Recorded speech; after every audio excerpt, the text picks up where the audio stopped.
ذرا سوچئے، آپ ایک لیڈر ہیں، آپ کی قوم پر ایک بہت بڑا خطرہ منڈلا رہا ہے، لیکن آپ کے اپنے ہی لوگ وہ حرکت کرنے کو تیار نہیں ہیں۔ آج ہم تاریخ کے ایسے ہی ایک نازک موڑ پر نظر ڈالیں گے اور دیکھیں گے کہ اس کا کیا زبردست جواب ایک بنیادی اسلامی متن میں محفوظ ہے۔ تو یہ جو الفاظ ہیں یہ آتے ہیں نہج البلاغہ سے، جس کا مطلب ہے فصاحت کا عروج۔ یہ کتاب ہمیں سیدھا ابتدائی اسلامی تاریخ کے ایک بہت ہی اہم موڑ پر لے جاتی ہے، اور یہ صرف الفاظ نہیں ہیں، یہ اصل میں ایک ایسے لیڈر کی روح کی عکاسی ہے جو ایک بہت گہرے بحران سے گزر رہا تھا۔ یہ الفاظ سن کر تو رونگٹے کھڑے ہو جاتے ہیں۔ آخر ایسی کیا نوبت آ گئی تھی کہ امام علی جیسے رہنما کو اپنی ہی قوم کے مستقبل کے بارے میں اتنی مایوسی کا اظہار کرنا پڑا؟ آئیے دیکھتے ہیں کہ وہ کون سا طوفان تھا جو امڑ رہا تھا۔ تو پہلا حصہ، پس منظر، ایک طوفان جو امڑ رہا تھا۔ دیکھیے، یہ کوئی چھوٹی موٹی سرحدی جھڑپیں نہیں تھیں، بالکل نہیں۔ یہ ایک پوری سوچی سمجھی حکمت عملی تھی۔ معاویہ کے لشکر ایک کے بعد ایک شہروں پر قبضہ کرتے جا رہے تھے اور امام علی کی حکومت کی بنیادیں ہل رہی تھیں۔ اور جو فوج بھیجی گئی تھی نا، اس کی قیادت کر رہا تھا ایک انتہائی ظالم شخص، بصر بن ابی ارطاد۔ اس نے ایسی صفاقی دکھائی کہ تاریخ بھی کانپ اٹھی۔ اس کا مقصد صرف قبضہ کرنا نہیں تھا، بلکہ دہشت پھیلانا تھا، خوف بٹھانا تھا۔ اس ظلم کی انتہا تو یمن میں ہوئی، جہاں اس نے گورنر عبداللہ ابن عباس کے 2 معصوم بچوں کو ان کی ماں کی آنکھوں کے سامنے ذبح کر دیا۔ یہ واقعہ ہمیں بتاتا ہے کہ یہ حملہ کتنا ذاتی اور وحشیانہ تھا۔ تو اب سوال یہ اٹھتا ہے کہ جب دشمن دروازے پر دستک دے رہا تھا، جب بے گناہوں کا خون بہہ رہا تھا، تو اس وقت امام علی نے اپنی قوم کو کس طرح پکارا؟ چلیے اب دیکھتے ہیں دوسرا حصہ، خطبہ نمبر 24، ایک غیر متزلزل عہد۔ ان کا عزم بالکل اٹل تھا۔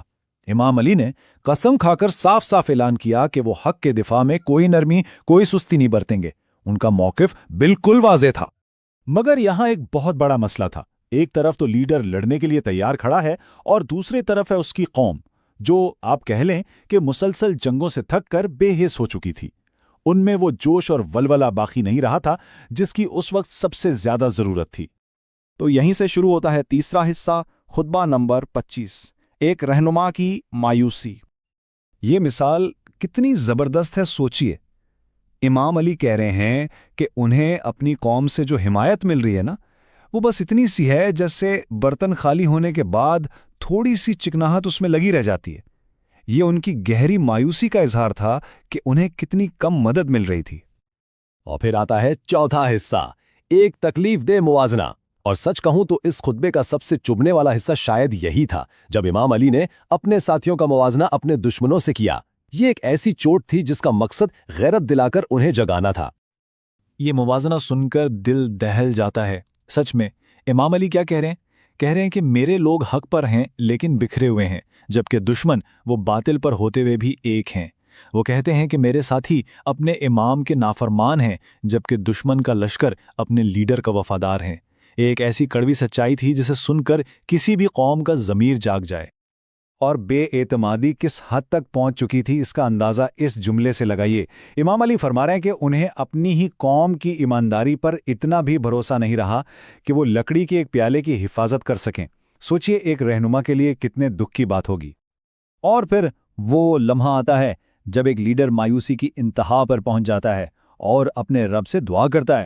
یہ دعا ان کے ٹوٹے ہوئے دل کی آواز ہے، جو اپنے لوگوں کی بے حسی سے بالکل تنگ آ چکے تھے۔ تو اب پانچواں حصہ، نتیجہ۔ سوال یہ ہے کہ اتنے سخت الفاظ کے بعد کیا اس خطبے کا کوئی اثر ہوا بھی؟ جی ہاں، اثر ہوا، اور اثر فوری اور واضح تھا۔ امام علی کے الفاظ نے جیسے لوگوں کے ضمیر کو جھنجھوڑ کے رکھ دیا۔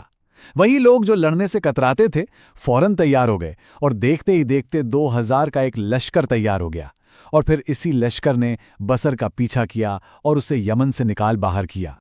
تو آخر میں یہ بات ثابت ہو گئی کہ الفاظ میں واقعی تلوار سے زیادہ طاقت ہو سکتی ہے۔ ایک رہنما کی پرجوش تقریر نے شکست کو فتح میں بدل دیا، اور یہ دکھایا کہ صحیح وقت پر کہے گئے سخت الفاظ بھی ایک قوم کی تقدیر بدل سکتے ہیں۔ اور یہ واقعہ ہم سب کے لیے ایک بہت اہم سوال چھوڑ جاتا ہے کہ جب بھی کوئی قوم کسی بحران میں ہو تو اس وقت عوام کی بے حسی کی، لا تعلقی کی قیمت کیا چکانی پڑتی ہے؟ یہ وہ سوال ہے جو ہر دور اور ہر قوم کے لیے ہمیشہ اہم رہے گا۔